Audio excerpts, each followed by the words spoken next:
Hi everyone, today we are going to be doing a sort of pinky purple. I'm not sure what I'm going to call this one. This is Eggplant Purple and Plum Purple, so I guess it's purple. So it's not dark purple or light purple. Maybe it's pink purple. Maybe I'll call it pink purple. And I'm trying to decide which flower to do, and I thought I would just talk you through my thought process. So the purple one here, which is quite close to this one, so I'm thinking not that one. And then we have these two. This one's right next to a purple, so I'm going to do this one. That was my thought process. I'm going to move the book along a little, zoom in a tad, push up as much as we can.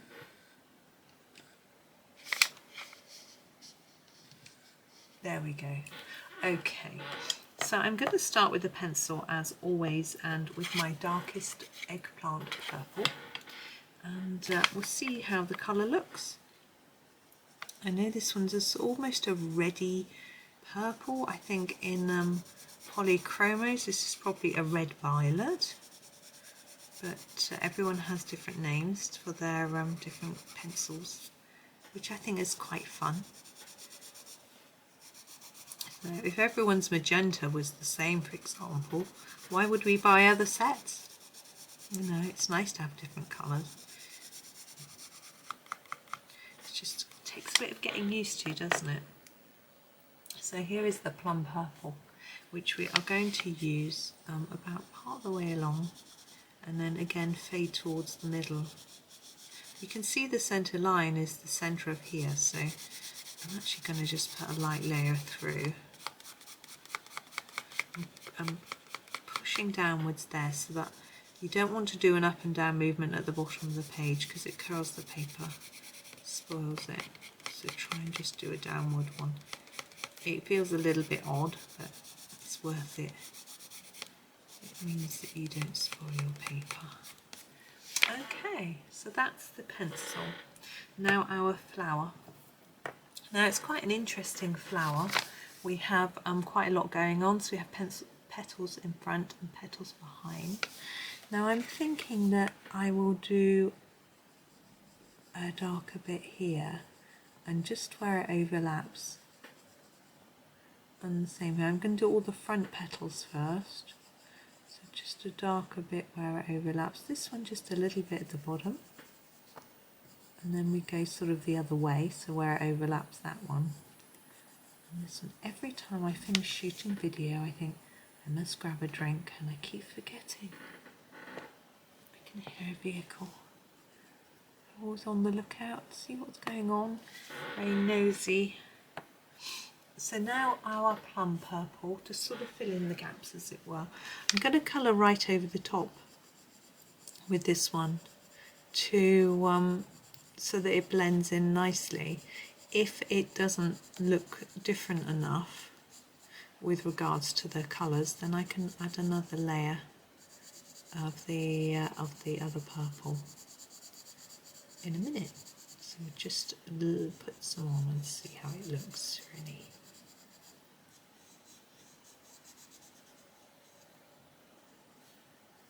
So over the top of all of the areas.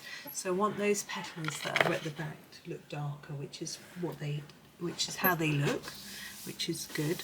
But I'm going to go back in with the Eggplant Purple and just re-emphasise those sort of shadow lines where the petals are overlapping and a little bit darker at the bottom. Put my head at an angle where the light doesn't shine.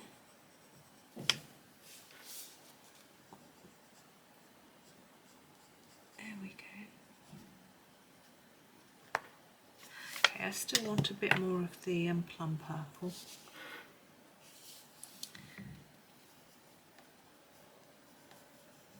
A little bit too much white paper going on for my luck. Oh my gosh, that's a loud noise. That is my next door neighbour's balcony being banged hard. I'm not sure why. It's a bit strange. I'm sure we could go into okay. Okay, we have now got the stem and the leaves. We've got these sort of lily pad-like leaves, which are quite fun. I'm having a little look at what I've got. I think I'm going to use the Fern Green to start with. I'm just going to do a layer of Fern Green. Sounds like a person, Fern being a name, obviously.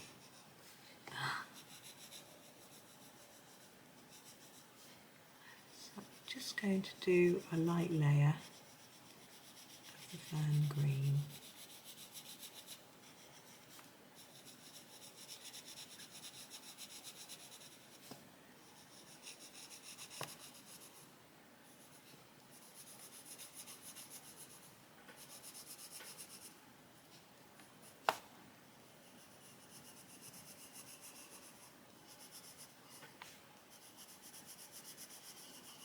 All over.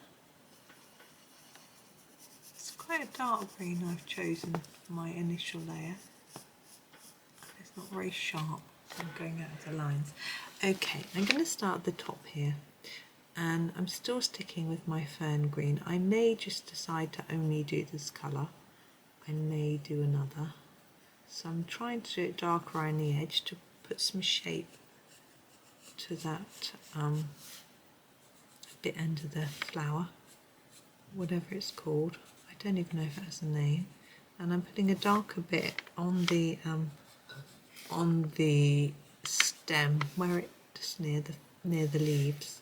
Now I've got to decide what to do with the leaves, and I'm thinking normally I would do them darker in the middle, this shaped leaf, so let's do it a little bit differently. Let's put a darker outside edge and then a bit less as we go in, and then do the same here.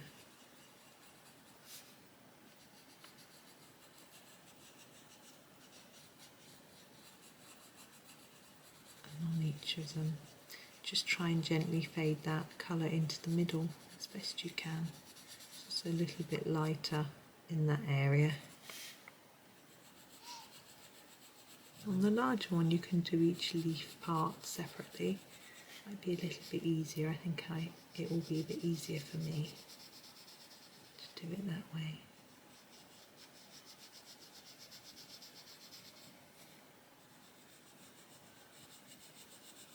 And you can see I'm doing a horizontal movement. I'm trying not to leave any lines. These pencils are quite good for that, to be honest. There we go. Now I'm just having a little look. I think I'm happy with that, you know. Another quite simple one today, and again just with the one green. I just want a bit more there. There we go. So yes, I think we're done. So we've got a couple left on this page, and then I'm going to choose something else for the afternoon, so I haven't even thought about it yet. So that'll be interesting. Probably something else with a slightly spring feel to it. I think that's always nice. Anyway, we'll see. I'll have a think. But thank you all so much for watching and joining me. Please remember to hit like and subscribe to my channel, and hit the bell, and then you will get reminders when my next video comes out, so you can catch the last two in the series.